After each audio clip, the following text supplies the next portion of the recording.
عەبادی بەردەوامە لە سزادانی خەڵکی کوردستان. پێویستە چی بکرێت بۆ تێپەڕاندنی گەمارۆی حکوومەتی عێراق؟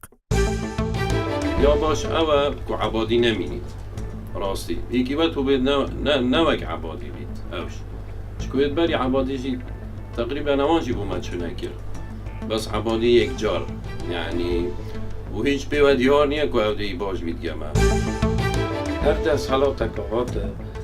یعنی وعدۆ گەلێکۆ دەتە وەکی هەرێمە کوردستانê پشتینگی تێ غەیر بیت وەختی غەیر بیت زەرەرەکە مەزن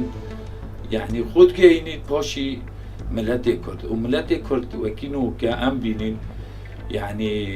سزا دۆنای سەرمە نەمەتارێتمە شۆتکەن نەبوجەی و ڕاتبێتمە ڕێتکەن هەمومان یەکگرتوو بین لە نێوانی یەکتریدا بۆ ئەوەی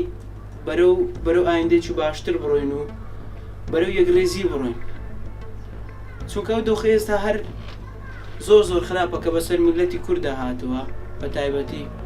کە یەکگریش نینە کە هەموو دژایەتی یەکن حیزبەکان هەموو یعنی دەبی بەیەکەوە یەک ڕێز بن و بەیەکەوە پێک بین بۆ ئەوەی کۆمەلگایەکەش جێساحەت بکاتن و بۆ ئەوەی باشتر ئایندەی باشتر یعنی بۆ میلەتی کورد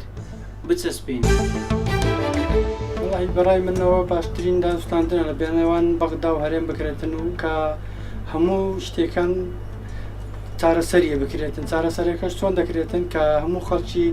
کوردستان خۆیان دەزانن کە عەبادی بەردەوام لە ئەوەی بەردەوامە لە کار و ئیشەکانی خۆی و بۆ ئەوەی سزای هەموو خەڵکی کوردستان داتن یەکدەنگ بین و هەموو حزبەکان یەکدەنگ بن بۆ ئەوەی چارەنووسی کورد نەفەوتێتن و هەموو بەردەوام بن لە ئیش و کارەکانی.